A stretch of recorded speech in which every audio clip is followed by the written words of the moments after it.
Hi, Good Life Guy here. I'm glad you joined us for the Wine of the Week. You know, this is more than just the Wine of the Week. It's the Wines of the Week, and it's from one of my most favorite Oregon wine producers, but in particular, one of the best Oregon sparkling wine producers, Rollin Soles. Rollin, cheers, my brother. Cheers, Thanks buddy. for pouring my glass Cheers, of wine. buddy. Great to see you. It's been a long time. The last time I saw you, I think we were here, and you let me sit in on when you were doing a cuvee selection with still wines. Right. And the first time we met was back in 1988 in Miami at a wine event.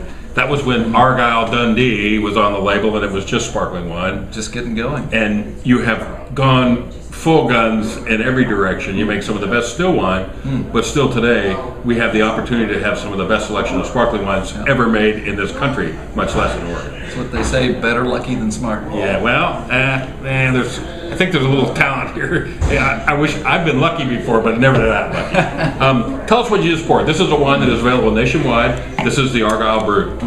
Yeah, this is our flagship brut. It's always vintage dated. We always say what's in the bottle.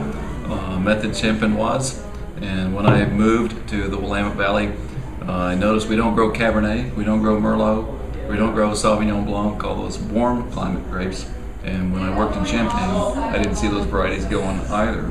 So it makes sense that in the new world, the Willamette Valley be the best place there is for making sparkling wine, and we've pretty much proven it over time. This is Chardonnay and Chardonnay and Pinot. We always put on the label what it is. This one happens to be 58% Chard, and the balance is Pinot Noir. Oh, the smell. So it's just gorgeous. And this is a wine, of course, that you can get here in Kansas.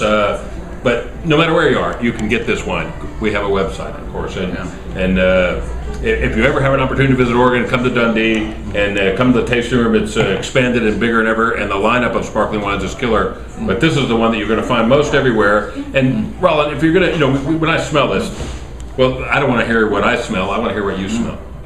What we look for is apples and pears and plum. So it's got all that in there, but then that's all floating on a mat of yeastiness. And this is just a really creamy wine. It's hard to believe that a wine with high acidity like sparkling wines are can be so creamy in texture. It's a funny word to use. Richness in the mouth. It is so soft and comfortable and plush. For a sparkling wine that I think it's somebody who maybe is not that fond of sparkling wine. What a great way to get started. Oh yeah, they'd love it. If we were this is a great way to start a party, end a party, or have in the middle of a party. If you were going to eat something, what would you eat with it? Oh yeah. Well, it's turkey season, and you can really surprise everybody and say, you know what? Instead of a red wine we're going to go start to finish. Dinner, let's have this with the turkey.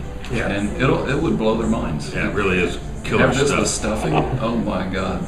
It's killer with stuffing. I can imagine. And then the best part is it's that palate cleansing, so it's going to flush off some of the sweetness of some of the issues on the Thanksgiving table. Well, there's just something about the joy of having bubbles in your entire.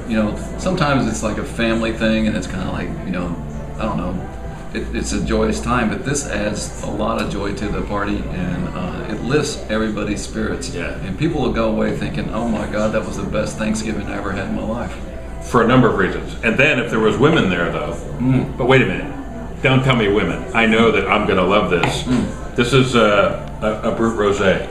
Tell us about this one. This is really, really, really, really, really special. Really special. This is my, you can't teach an old dog new tricks. This is we call this a Brut Rosé, so it's a dry, sparkling rosé. Or sparkling, like champagne, and it has Pinot Meunier in it. And it turns out I hate Pinot Meunier. Pinot Meunier is the third grape of Champagne. There's Chardonnay, Pinot Noir, and Pinot Meunier. It's the second black grape, and it's kind of like hamburger helper in Champagne. And I've never liked it that much. But in 2006, 20 years after I started making Argyle wine, I discovered if you put half Pinot Meunier into this thing, it brings out rose petal, and there's nobody in the new world, no one in the new world making as elegant a rosé as this is. It has that floral component that's just transcendent, and you can show this to people and they don't know anything about wine, and they try this and they know that, oh my God, there is something really cool about this wine. It's very, very special. You know, the tasting room folks were, saying, oh, the gals will love it, the gals will love it. This is not a feminine wine. This one has a lot of complexity in the nose, and look at this beautiful stemware. Look at the bead of bubbles coming off the bottom. So there's a big move to put sparkling wine, champagne in Pinot Noir glasses. The Rito folks are pushing that. This glass is perfect, and no, I get these glasses from my buddies in Champagne, and this is the perfect glass. It is the perfect. Oh goodness! Isn't that unreal? So it has rose petal, but deep down in there, it still has the somewhat strawberry plum that guys look for in rosé. There's nothing feminine about this wine. This is a gorgeous, gorgeous wine. This is a wine that I think this is a breakfast wine. This is a Thanksgiving wine. This is a Christmas celebration wine. It's a Tuesday night football wine. Yeah, this is actually the wine that I first served in the White House. Many, many years ago. Yeah. And now we're pretty much wine by the glass. Yeah.